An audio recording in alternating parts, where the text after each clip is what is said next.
So Tedeev in 1998 competing for bronze.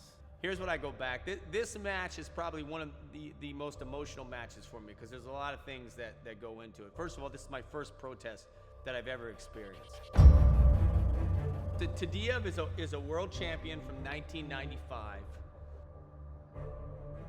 He's not really Ukrainian, but he wrestles under the Ukraine flag because he couldn't make the Russian team. So he winds up leaving and becoming a 5-time champ, Olympic champ. But there's some backstory to how he won in 95. Tedeev was in a crazy scramble against Wada from Japan. Wada was good. Beloglazov was training the Japanese team at that time. He was really putting effort into Wada. Wada wins the 1995 World Championships. And I was there, and while they're in line to go onto the medal stand, you see them, and we all saw it. They're going to switch them, is what we said. And all of a sudden, they take Wada and they take Tedeev and they switch them in places. And Tedeev gets on the stand as the world champion, and Wada's getting the silver medal. And then in 98, the same thing happens to me, but there's no switching. It happens earlier, and I got to wrestle through. The 98 games are a really unique situation for us as a wrestling team, as a country. We didn't know if we were going to compete in the World Championships because this is Iran. We were in Tehran.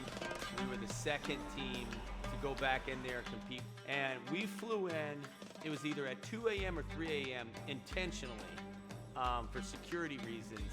I mean, we have them on the list as a country on the terrorist watch list. The State Department was not happy about us making the commitment to be at the World Championships. But USA Wrestling made the call, then we got the support from state.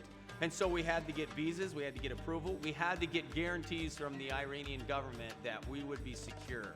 And so we didn't know if we were going to compete. We wound up competing. It was pretty exciting. So being in Iran, packed house, standing room only, people hanging over the rails, sitting on the steps in the aisles. I mean, there was absolutely no room. Now we're wrestling at altitude in Tehran. I beat the Bulgarian second round, who I knew was tough. I had wrestled him. I knew this guy was really good. I beat him. I'm on the bus. I'm riding back to the hotel. I'm getting ready for the next round. And John Smith sits down beside me, and he says, "Here's the deal, Kerry. I'm just going to be straight. They're protesting your match, and you're going to get is what's going to happen." And so I'm like, "What are you talking about?" And so he explains it, that the Bulgarians protested, and they took it to a back room. And there's some connections here. This is Fila, and man, there's some dirty dealings that go on. They wouldn't let me into the back room, so I couldn't even argue for it. They kept me outside. They just came outside the door and said that Kerry, that Kerry had lost. They rescored it, and Kerry lost, period. End of discussion. And so I was removed from the winner's bracket, and I'm put into the consolation bracket. And I'm having a hard time dealing with it, because if I am cheated or humiliated intentionally or wrong, I will never get past it. And so what I had to do is get past it, because you can't wrestle if you're carrying this big weight. I literally convinced myself that I was wrestling for a gold medal. I had to wrestle back for me, the team, but I wrestled a series of really tough matches. I was in a tough part of the bracket to get where I got. I had to wrestle the Bulgarian, who would go on and win the world title that year. I have to beat Azizov again, who's a world champion. I beat the guy from Mongolia, who's a world medalist, and now I'm wrestling for a bronze medal. Tedeev, in my mind, is good. He's a world champion. He's tough as nails, and he's a goer. He's a real goer. He's not like the Europeans that we always train for. This guy goes. He is the guy that will take you into overtime and run you in the deep waters and end it for you. This is my last match of the event. Mentally, I'm wrestling for a gold medal, and I'm just going to tell you, things didn't feel right when I started wrestling.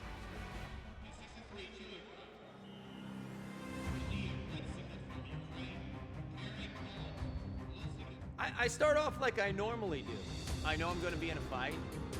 This guy's, you can tell, he moves. Like, he's not like the other guys. I think one time I tried to count the number of level changes in this match. It's like, when I watch him wrestle this match, I'm impressed. But I'm feeling fine. I'm feeling fine physically. I'm feeling fine mentally. I'm starting to get a feel for how he moves because I've seen him wrestle a lot of times, and he had a great little shot where he would just club your head and be on your ankles. He's going to come at that shot 1,000 times in this match, and I don't know how I didn't give up. He comes at you for literally, I think we wrestled for 7.5 minutes, and he doesn't change. 1-0. The scoring back then is you wrestled 1 5-minute period, and to end the match, you have to score 3 points. Somebody has to score 3 points. And if you don't score 3 points, then you go to an automatic 3-minute overtime, and then you continue on. So I'm 2 points away of trying to get through this 5-minute period. So you're gonna see what's happening to me. I don't know why this happened. I just think I had fought so many battles to get here, and I think I was in tougher matches than I realized.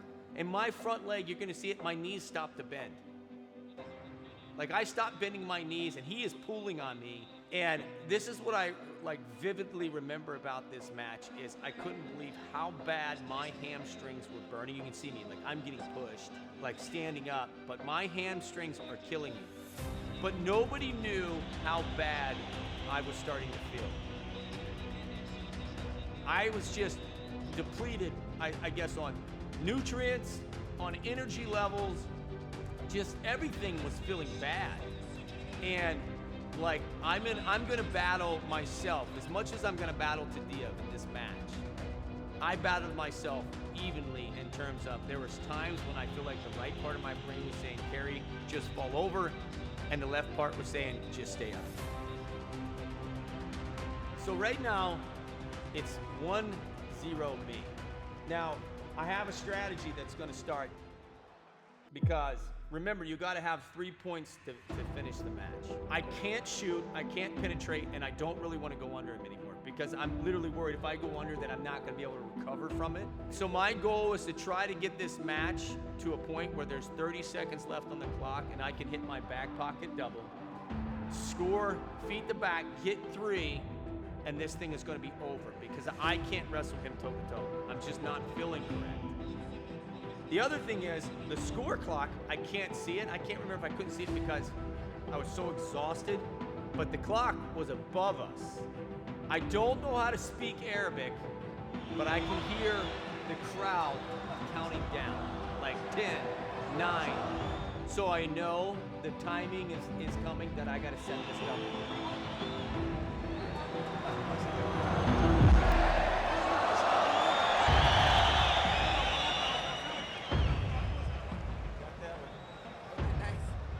That is a moment when I was like, damn, I'm going overtime. That was a 1-point takedown. He didn't expose. It's 2-0 green, and now we gotta go 3 minutes. This moment right here, the bad guy is saying, give up, you've done enough, you shouldn't even be wrestling for bronze. And the other one is saying, you came to win, you're undefeated, keep on winning.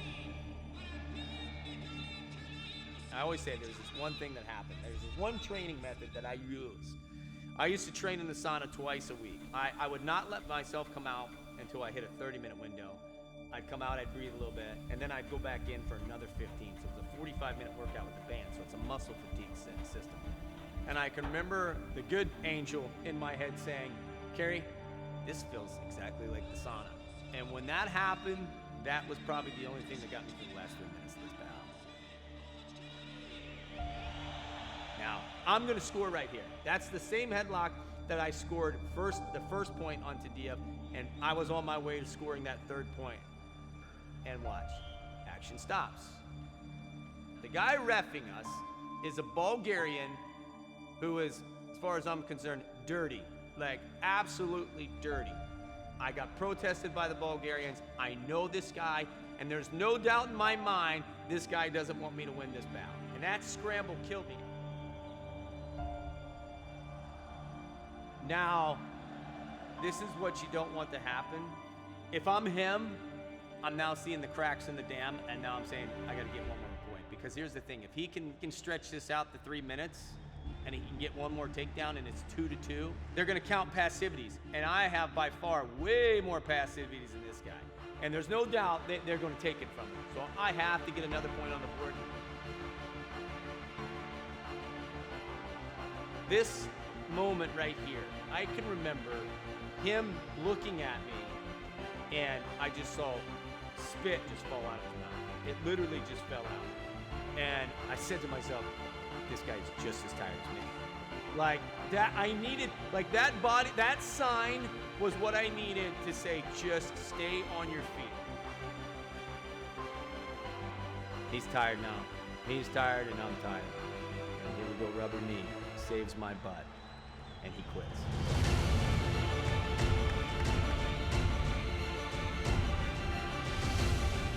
This is the most important part of the match.